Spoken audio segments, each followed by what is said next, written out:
하소서 사해주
자리에 앉으시길 바랍니다.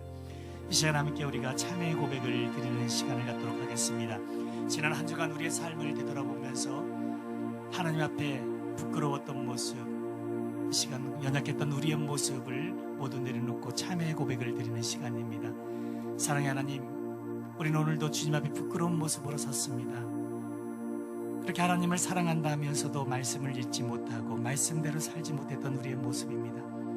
이웃을 내 몸과 같이 사랑하지 못했던, 또 여전히 교만하고 추하고 더러운 욕심을 부렸던 우리의 모습들, 맡겨주신 사명 충성스럽게 감당하지 못했습니다. 우리 죄를 용서하여 주시옵소서. 이제 하나님과 나만이 아는 죄를 겸손히 침묵 가운데 고백하는 참회의 기도를 드리겠습니다. 주님 주옵소서. 주님 주옵소서.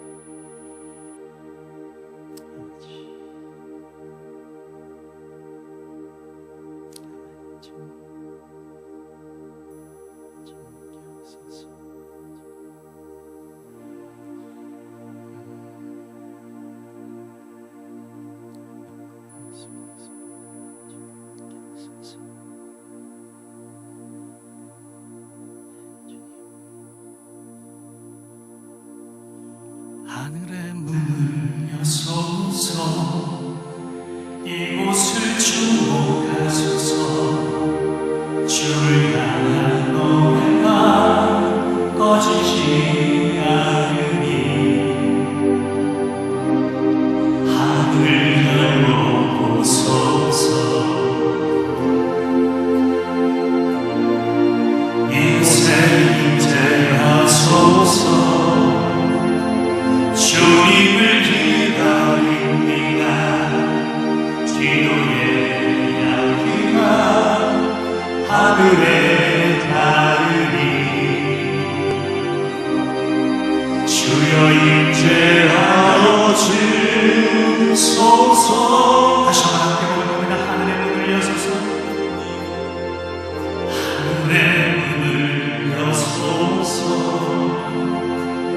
이곳을 주목하소서. 주를 향한 노래가 꺼지지 않으니 하늘을 열어보소서. 이곳에 임재하소서.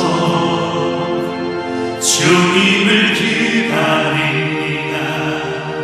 기도의 향기가 하늘에 닿으니 주여 임재하여 주소서. 이곳에 오셔서 이곳에 앉으소서. 이곳에서 드리는 예배를 받으소서. 주님의 이름이, 주님의 이름만이, 오직 주의 이름만 이곳에 있음. 두 손으로 들리고 고백합니다. 이곳에 오셔서 이곳에 앉으소서. 이곳에서 드리는 예배를 받으소서. 주님의 이름이, 주님의 이름만이, 오직 주의 이름만 이곳에 있음. 이곳에 오셔서 하늘 이곳에 오셔서 이곳에 앉으소서. 이곳에서 드리는 예배를 받으소서. 주님의 이름이, 주님의 이름만이, 오직 주의 이름만 이곳에 있습니다. 할렐루야. 우리 하나님 앞에 영광의 박수 올려. 할렐루야. 하나님 앞에 나오신 여러분 모두를 주님의 이름으로 축복합니다. 오늘 우리에게 주시는 하나님의 생명의 말씀은 신약성경 데살로니가전서 2장 8절로 13절까지 말씀입니다. 앞을 보시고 우리 모두 또박또박 한 목소리로 하나님 생명의 말씀을 같이 봉독합니다. 우리가 이같이 너희를 사모하여 하나님의 복음뿐 아니라 우리의 목숨까지도 너희에게 주기를 기뻐함은 너희가 우리의 사랑하는 자 됨이라. 형제들아, 우리의 수고와 애쓴 것을 너희가 기억하리니 너희 아무에게도 폐를 끼치지 아니하려고 밤낮으로 일하면서 너희에게 하나님의 복음을 전하였노라. 우리가 너희 믿는 자들을 향하여 어떻게 거룩하고 옳고 흠 없이 행하였는지에 대하여 너희가 증인이요 하나님도 그러하시도다. 너희도 아는 바와 같이 우리가 너희 각 사람에게 아버지가 자기 자녀에게 하듯 권면하고 위로하고 경계하노니 이는 너희를 부르사 자기 나라와 영광에 이르게 하시는 하나님께 합당히 행하게 하려 함이라. 이러므로 우리가 하나님께 끊임없이 감사함은 너희가 우리에게 들은 바 하나님의 말씀을 받을 때에 사람의 말로 받지 아니하고 하나님의 말씀으로 받음이니 진실로 그러하도다. 이 말씀이 또한 너희 믿는 자 가운데에서 역사하느니라. 아멘.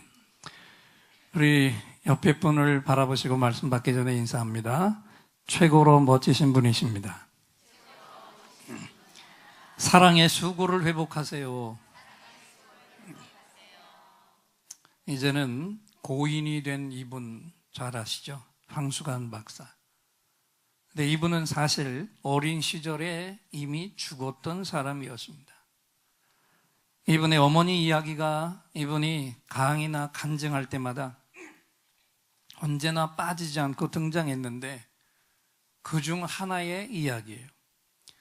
한국 전쟁 후 어느 날 어린 황수관이 홍역을 앓게 되었습니다. 당시만 해도 홍역은 정말 어려운 병이었고 잘못하면 목숨을 잃어버리는 그런 병이었습니다.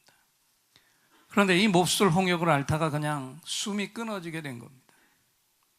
그런데도 숨이 끊어진 그 아들을 이 어머니가 품에 안고 놓질 않았어요. 보다 못한 아버지가 나섰습니다. 죽은 자식 품에 안아서 뭐하나? 부모 앞에서 죽은 자식은 자식도 아니야. 그리고는 아들을 지게에 지고 가서 묻겠다고 합니다. 어머니는 그 아들을 품에 안고 울부짖었습니다. 하나님, 정말 살아계신다면 이 아들 살려주세요. 그리고 나서 이 어머니가 그 고름이 덮인 아들의 몸을 혀로 핥기 시작했어요. 여기저기 고름이 가득한 아들의 몸을 얼굴부터 시작해서 온몸을 혀로 핥았는데 눈물과 콧물이 덮여서 혀로 핥기 시작한 지 얼마 되지 않아서 이 죽은 아들의 몸이 조금씩 움직이기 시작했어요. 그리고 살아났습니다. 할렐루야.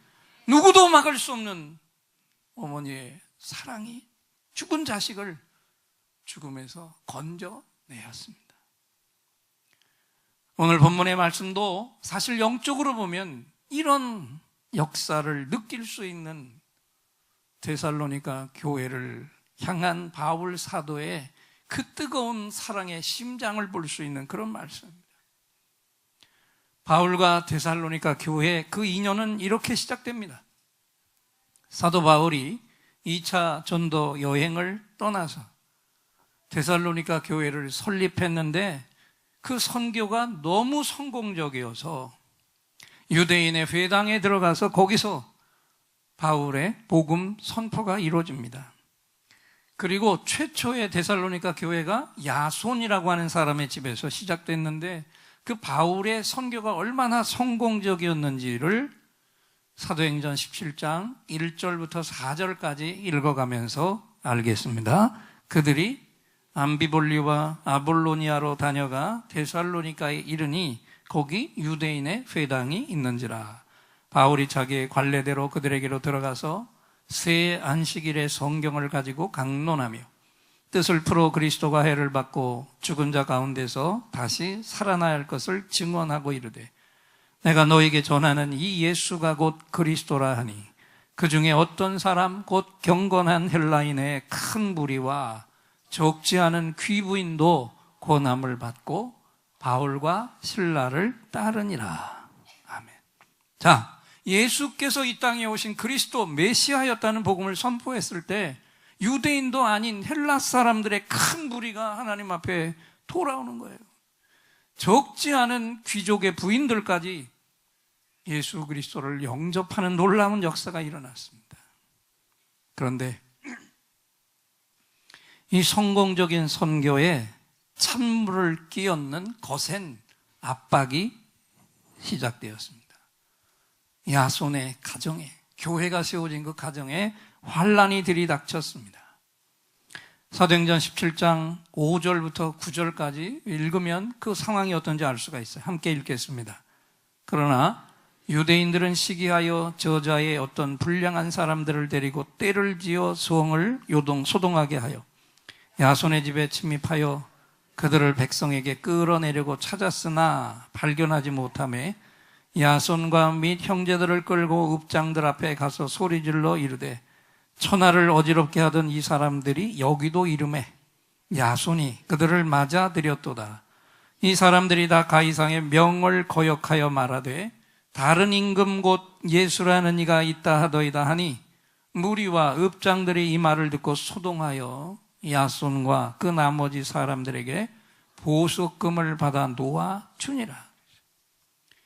야손의 집에 불량한 사람들까지 다 모아서 쳐들어온 유대 교인들이죠.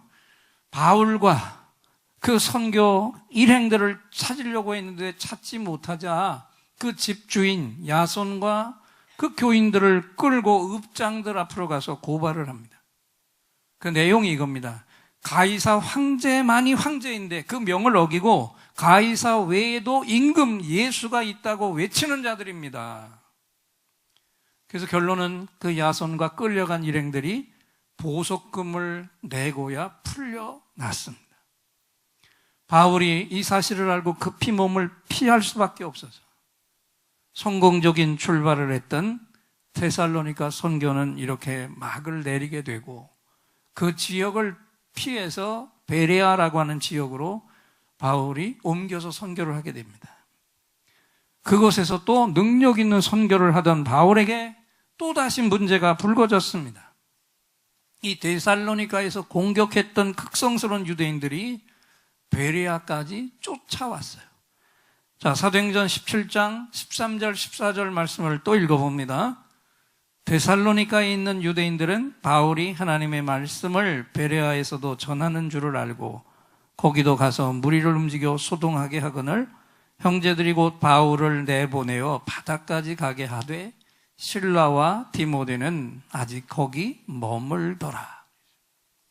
그러니까 바울이 움직이는 곳마다 쫓아다니면서 복음 전하는 일을 방해하는 세력들이 있습니다. 그 배후에는 뭐가 있었어요? 사탄 마귀가 조종하는 사람들이 이렇게 능력 있게 일하는 선교를 계속 방해합니다. 그래서 결국 데살로니가 교회와 바울은 더 이상 함께 할 수 없게 되었어요.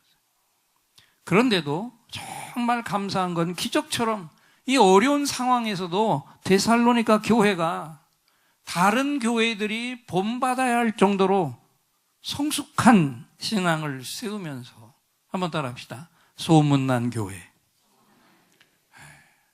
소문난 교회라는 별명을 갖게 됐습니다. 귀하고 아름다운 교회가 되었습니다. 우리 예인교회가 이렇게 소문난 교회가 되기를 소망합니다. 그러니까 바울 사도에게 있어서 데살로니가 교회는요, 마치 엄마가 애틋하게 그 자식을 그리워하듯 감사하면서도 안쓰럽게 여긴 그런 교회였어요. 이 바울의 감동과 마음이 데살로니가전서 우리 본문에 2장 8절에 잘 실려져 있는데 한번 같이 앞을 보고 읽겠습니다.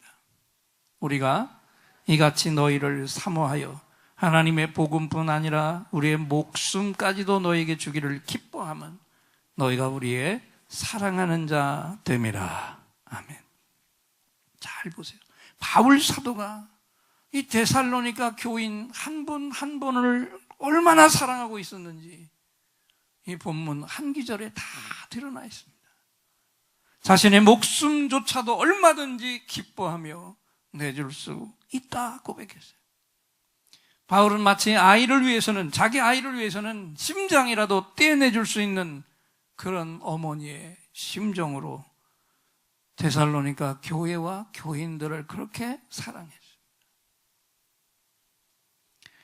주방에서 음식을 만들고 있던 엄마에게 6살밖에 안 된 딸이 물었어요. 쉬는 나이로 6살이니까 만 4살밖에 안 됐겠죠. 엄마 지금 뭐 해요? 옆집에 사는 아줌마 주려고 볶음밥 만드는 중이야. 왜요? 그 아줌마가 지금 너무 슬프거든.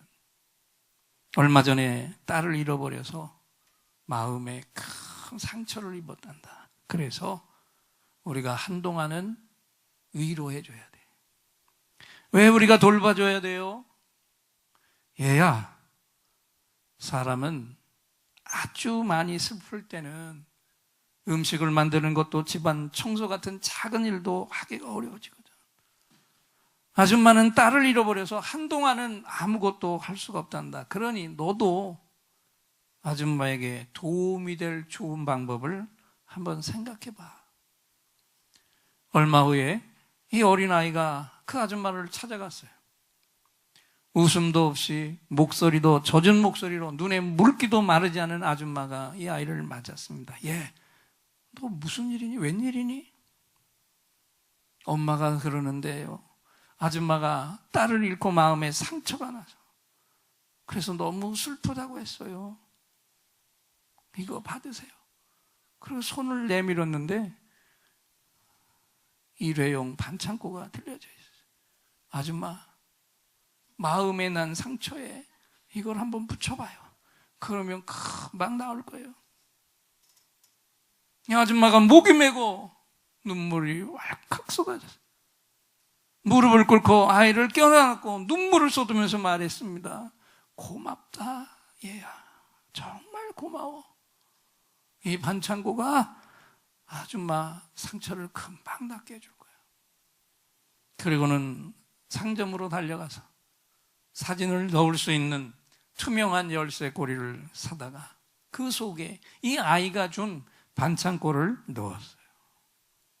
가지고 다니면서 그걸 바라볼 때마다 상처가 조금씩 치료되는 것을 느낄 수가 있었습니다. 할렐루야. 여러분, 사랑은요, 고통을 느끼는 신경의 조직하고 똑같아요. 나하고 상관없는 사람이 암으로 고통 속에 죽어갈 땐 안 됐다는 마음을 들어도 고통까지 느끼지는 않습니다. 그런데 내 핏줄이 병으로 괴로워할 때는 내 뼈 마디마디가 찔리는 것처럼 우리는 아픔을 느끼잖아요.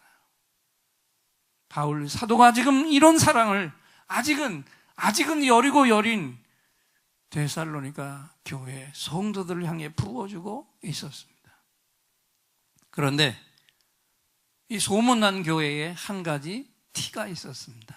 바울이 그토록 사랑했던 데살로니가 교회 안에 주님의 재림을 잘못 이해한 사람들 때문에 혼란이 일어나고 있었어요. 그래서 바울 사도가 편지를 쓰는데 두 가지 목적을 가지고 데살로니가 교회에 편지를 띄웁니다. 첫째는 데살로니가 교회가 지도자도 없는데 환난과 핍박 중에 아주 견실하게 세워져 나가고 있는 것을 칭찬하고 격려해 주는 글이었고요. 또 하나는 결정적인 문제, 잘못된 재림 신앙을 바로잡아 주려는 이 두 가지 목적을 가지고 편지를 띄웁니다. 여러분, 여기서 우리는 복음에 사로잡혀서 살아가고 있는 진실한 일꾼의 눈물겨운 수고를 볼 수가 있습니다. 먼저 바울 사도는 이렇게 고백합니다. 아직 이 연약한 성도들이 시험에 들까 봐 그들로부터 목회자인 바울은 당연히 받을 수 있는 것들을 요구하지 않고 밤낮으로 손수 자신이 일해가면서 복음을 전했습니다. 요즘 말로 하면 자비량 선교를 한 거죠. 근데 그 내용이 오늘 본문을 보면 폐를 끼치지 않으려고 그랬어요.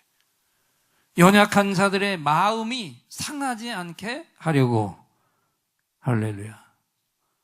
여러분, 오늘 나의 행동 하나가, 내 언어 하나가 내 곁에 있는 영혼들을 살릴 수도 있고 주저앉게 만들 수도 있습니다. 그래서 내 언어, 내 행동 하나하나가 너무너무 중요하다는 거예요. 이제도 이분도 고인이 됐지만 우리가 존경했던 마더 테레사 수녀는 그래서 하나님 앞에 항상 이런 기도를 드렸습니다. 오 주님, 나를 해방시켜 주시옵소서.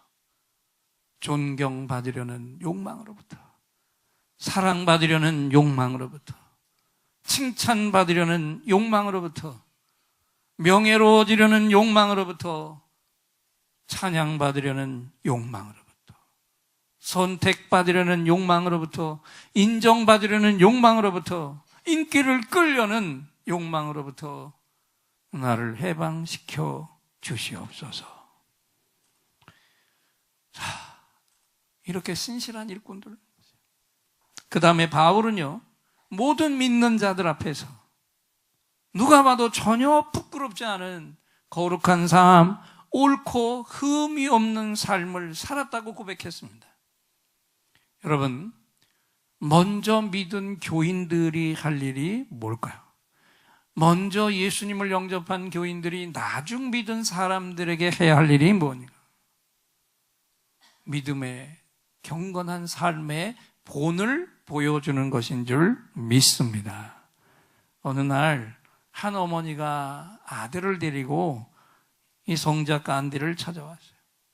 선생님, 제 아이가 사탕을 너무 많이 먹어서 이빨이 다 썩었는데 내가 사탕 먹지 말라고 아무리 타일러도 말을 듣지 않는데 제 아들은 선생님 말씀이라면 무엇이든지 잘 들으니까 선생님께서 한번 말씀해 주세요.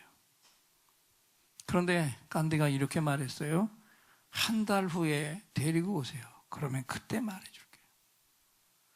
이상했지만 한 달을 기다렸다가 다시 깐디에게 갔는데 한 달 후에 가니까 또 이렇게 말을 하네요. 한 달만 더 있다가 오세요.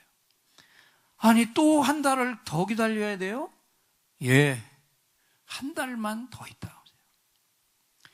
이해할 수 없었지만 참고 있다가 한 달 후에 다시 아이를 데리고 갔습니다. 그랬더니 얘야, 지금부터는 사탕을 먹지 말아라. 예, 선생님, 절대로 먹지 않을게요. 그리고 나서 이 어머니가 이해할 수가 없어서 간디에게 물었습니다. 선생님, 이 간단한 말씀 한마디 하는데 왜 2달씩이나 걸렸어요? 예, 실은요, 나도 사탕을 좋아해서 먹고 있었거든요. 그런데 내가 어떻게 이 아이에게 사탕 먹지 말라고 말할 수 있겠어요? 그래서 이 아이에게 사탕 먹지 말라고 말하기 위해서 내가 사탕을 끊는데 2달이나 걸렸습니다. 감동적이지 않습니까? 내 삶이 본이 되지 않는데 다른 사람들을 어떻게 변화시킬 수 있겠어요? 예수를 믿어도 내 삶이 본이 되지 않는데 어떻게 다른 영혼을 향해 예수 믿으라고 권면할 수가 있겠습니까? 먼저 예수를 믿었는데 행동하는 게 본이 안 되고 오히려 깊이 인물이 된다면 어떻게 되는 겁니까? 주님 믿는 길을 막아버리고 천국 문까지 닫아버리는, 이건 주님 앞에 중죄를 범하게 되는 겁니다. 오늘 말씀 앞에서 저와 여러분의 삶을 진실하게 돌아보시기를 바랍니다. 나는 정말 신랑 되신 주님의 은혜를 입은 정결한 신부인가? 진지하게 돌아보시고 주님의 거룩한 신부로서의 삶의 본이 되시기를 우리 주님의 이름으로 축원합니다. 그리고 바울 사도는요, 아직 믿음은 가졌어도 연약한 교인들이 자신을 구원해 주신 하나님 앞에서 합당한 삶을 살도록 하기 위해서 마치 부모가 자녀에게 권면하듯 했습니다. 위로해 주었습니다. 그리고 해서는 안 될 일에 대해서는 철저하게 경계의 말도 전했습니다. 왜? 그렇게 해야만 저들이 인간이 아닌 하나님 보시기에 합당한 삶을 살 수 있었기 때문에. 그러면서 사도 바울이 늘 데살로니가 교회를 생각하면서 하나님께 감사를 드렸는데 그건 다른 거 아닙니다. 자신이 전한 복음을 받아들인 데살로니가 교인들이 사도의 말씀을 들을 때 인간의 말로 받지 아니하고 하나님의 말씀으로 받아들였기 때문입니다. 할렐루야.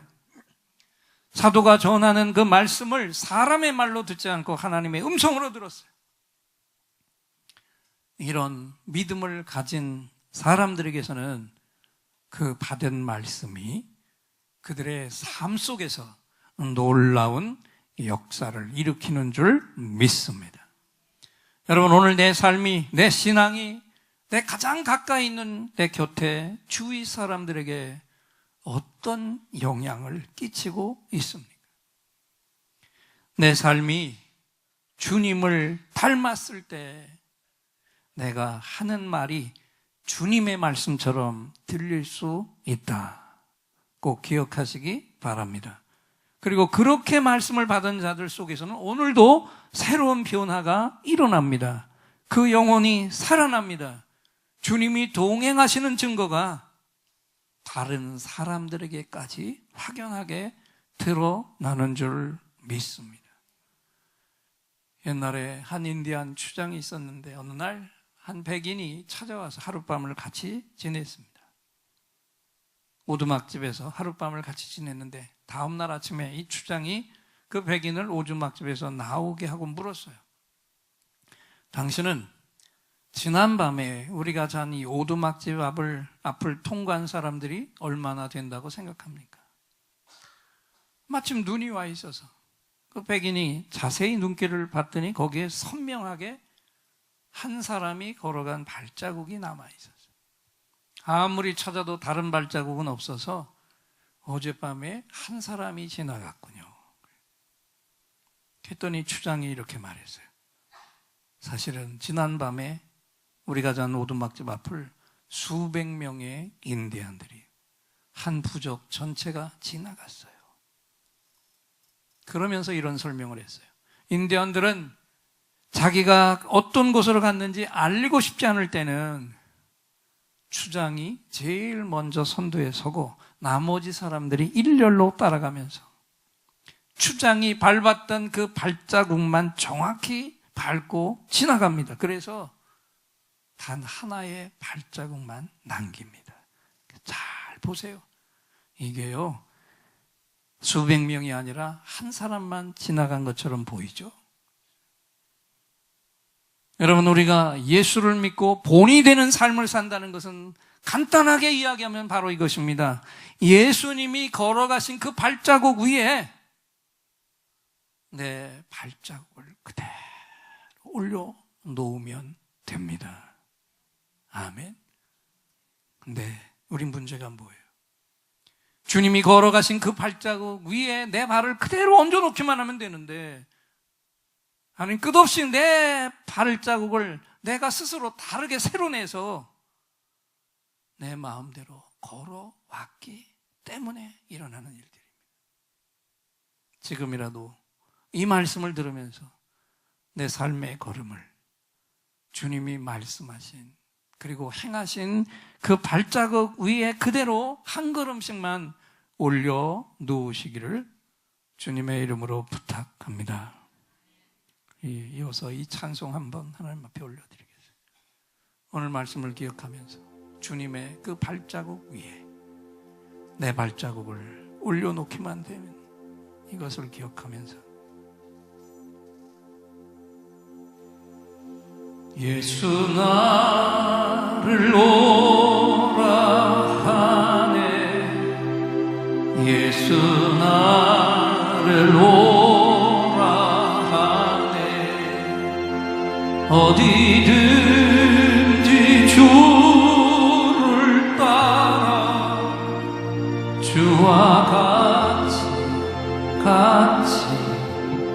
가려네. 겟세마네 동산까지 주와 함께 가려 하네. 피땀 흘린 동산까지 주와 함께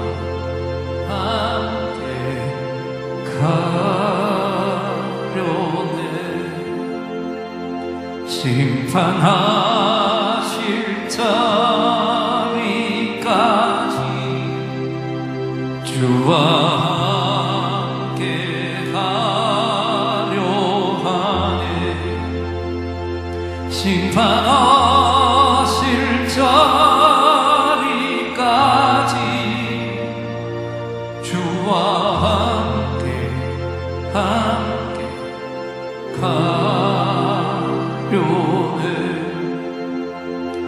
주가 크신 은혜 내려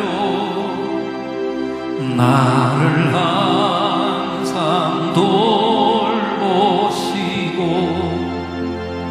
크신 영광 보여주며 나와 함께 가시네. 주의 인도하심 따라 주의 인도하심 따라 어디든지 주를 따라 주와 같이 가려. 영어로 I can hear my Savior calling. I can hear my Savior calling. I can hear my Savior calling. Take thy cross, follow me. 이 영어 가사를 보세요. I can hear my Savior calling. 나는 지금 나를 사명으로 부르시는 주님의 음성을 듣고 있습니다. 들을 수 있습니다. 주님이 나를 향해 말씀하십니다. Take thy cross and follow me. 너의 십자가를 짊어지고 내 뒤를 따라오라. 다시 한번 영어 가사로 나를 사명자로 부르시는 거예요. 내가 져야 할 십자가를 깊이 하지 아니하고 그 십자가를 지고 주님 발자국 위에 내 발자국을 올려놓고 따라가겠습니다. I can hear my Savior's calling. I can hear my Savior calling. I can hear my Savior calling. That thy cross follow.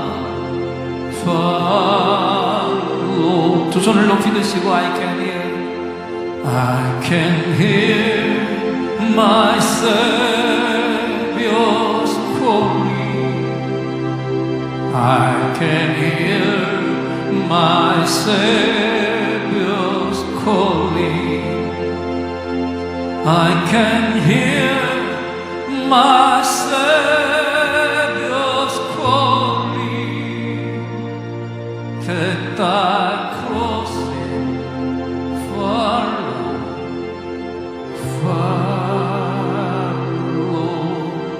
me.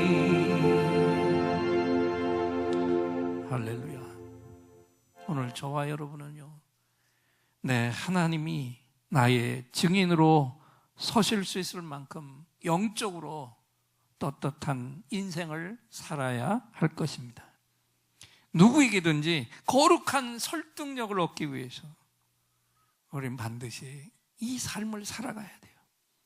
우리 성도들은요, 세상을 향한 복음의 메시지를 가진 능력의 종들로서 복음을 전할 뿐만 아니라 내 가장 가까이 있는 성도들 서로에게서 긍정적인 평가를 받아야 할 줄 믿습니다.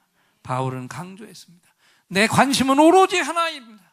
어떻게 하면 데살로니가 지역의 성도들이 하나님 앞에 합당하게 설 수 있을까? 오직 나는 이 관심만 가지고 살아갑니다.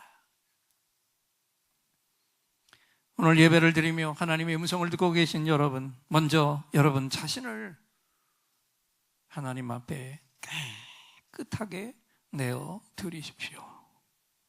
아멘.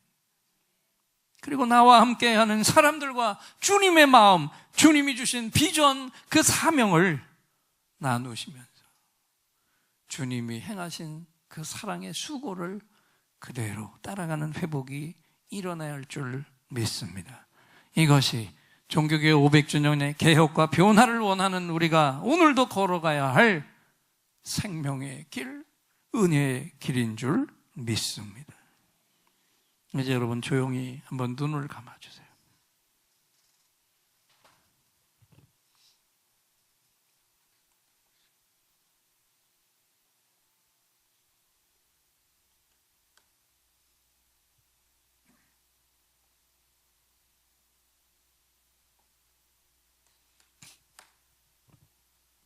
여러분,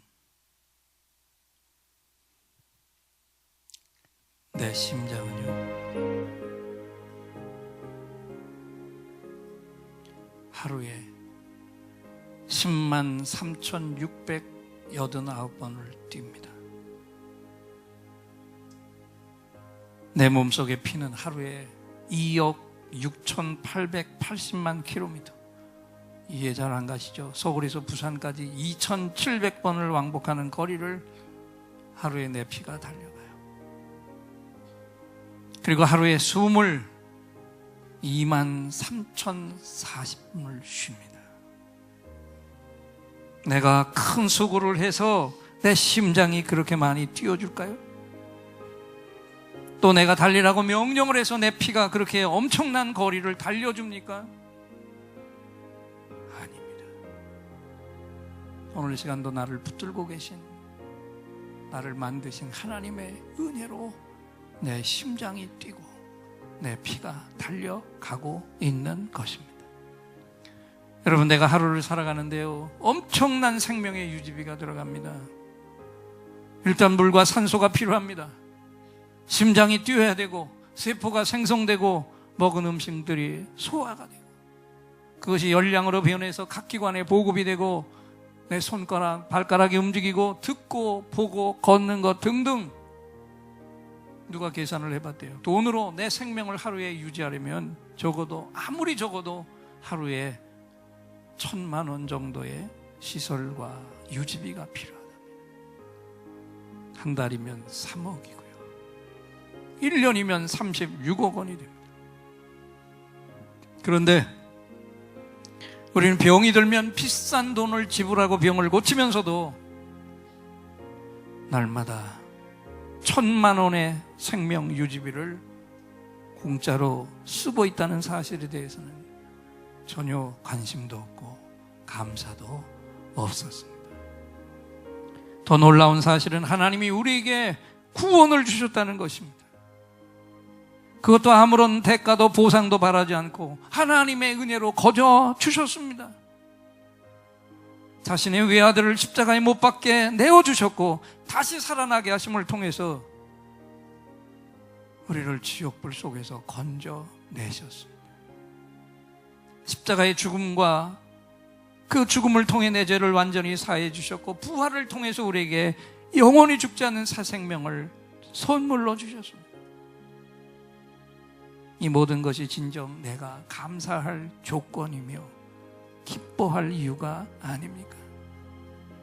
내 몸이 움직이는 이 모든 일에 자그만 차질만 하도 내 생명에 금방 이상이 오는데, 내가 아무런 수고도 하지 않고 생각조차 안 하는데도 이처럼 정확하게 내 심장이 뛰어주고 내 폐가 호흡을 해주도록 내 생명을 지으시고 지탱해 주시는 하나님께 오늘 내가 이 시간 드릴 감사가 무엇입니까?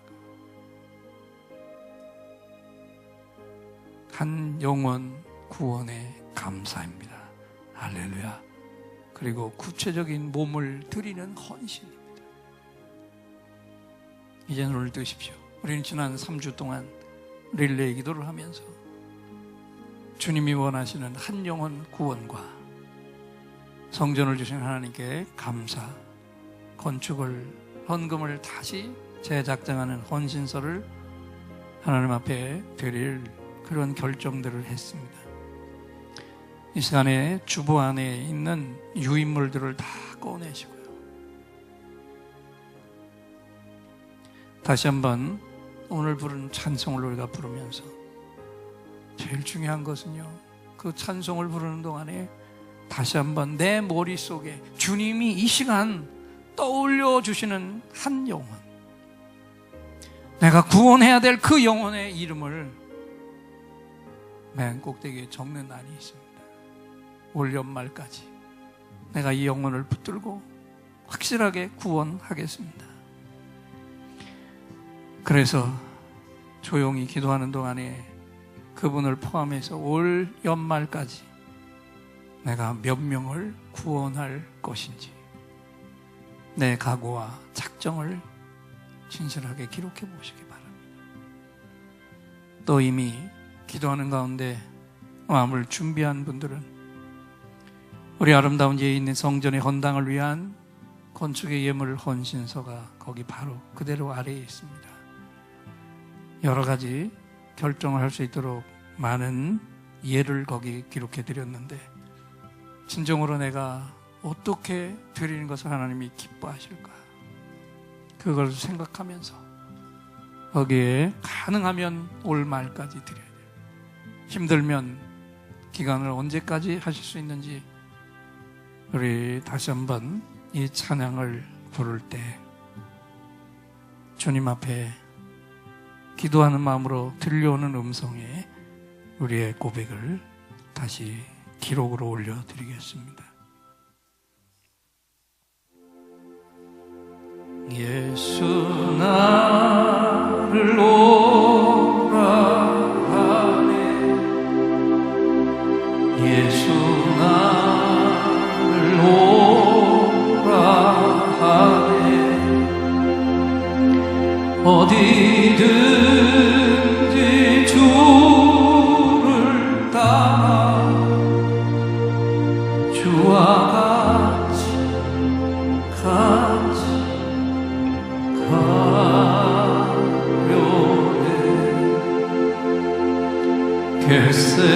겟세마네 동산까지 주와 함께 가려 하네. 피땀 흘린 동산까지 주와 함께 가려.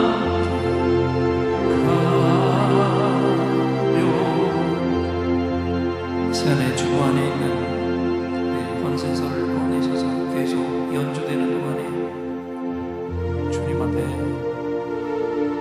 기도하면서, 주님, 내가 어떤 영혼을 건지기를 원하고 계십니까? 그 이름을 가르쳐 주옵소서. 아름다운 예인의 성전을 기막힌 곳에 선물로 주셨는데, 우리가 온전한 헌당을 하기 위해서 하나님, 내가 어떤 헌신을 하기를 원하십니까? 조용히 주님께 귀를 기울여 보세요.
I can hear my Savior's calling. I can hear my Savior's calling. I can hear my Savior's calling. Take thy cross and follow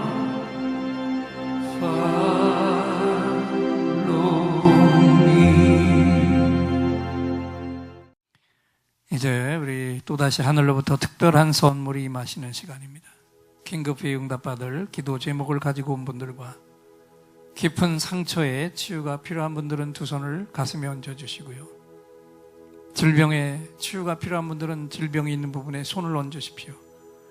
여러분의 치유를 위하여, 응답을 위해 이 종이 간절한 찬양을 하나님께 올려드리고 부어주시는 확신을 찬양으로 선포할 때 최고의 치유, 최고의 응답이 부어질 것입니다.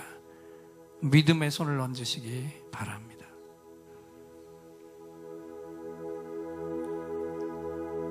오늘 이곳에 성령님 오셔서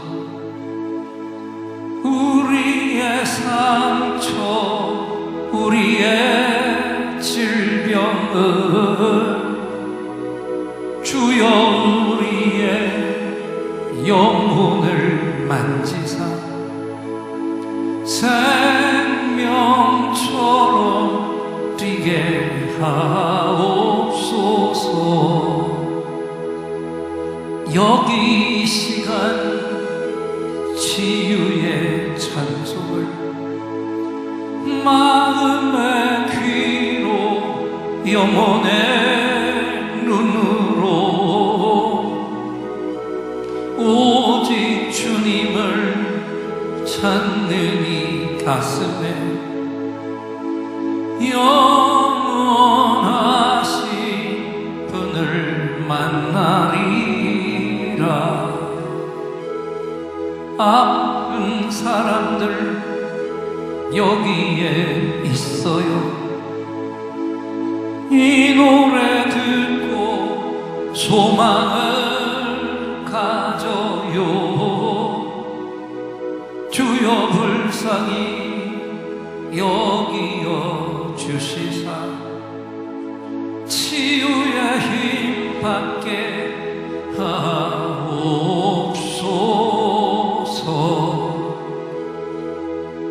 내가 너에게 치유를 주노라. 세상이 빼앗을 수 없는 치유를 오 너희의 아픔과 상처 하늘의 빛으로 치료하여 주노라.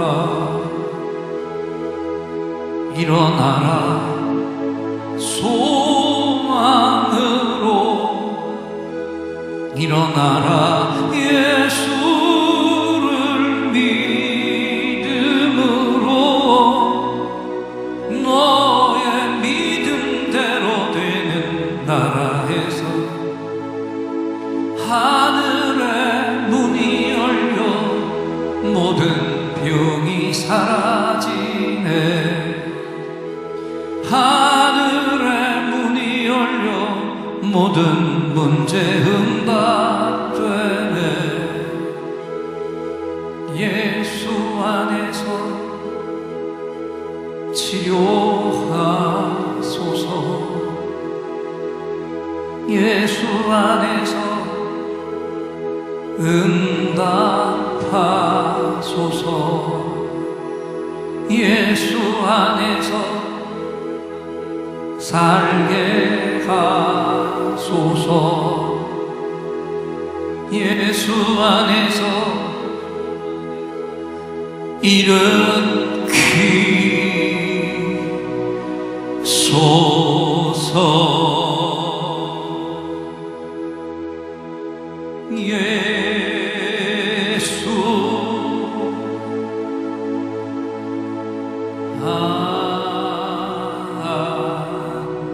아멘. 내가 채찍에 맞음으로 너희가 나음을 입었도다. 약할 때 강함 되시네. 나의 보배가 되신 주 나의 모든 것. 주 안에 있는 보물을 나는 포기할 수 없네. 주 나의 모든 것. 십자가 제사 십자가 제사하셨네. 주님의 이름 찬양해. 주 나의 모든 것. 쓰러진 나를 세우고 나의 빈잔을 채우네. 주 나의 모든 것. 오른손 높이 드시고 예수 어린 양 존귀한 이름 예수 어린 양 존귀한 이름. 두 손을 높이 드시고 예수 어린 양 존귀한 이름 예수 어린 양 존귀한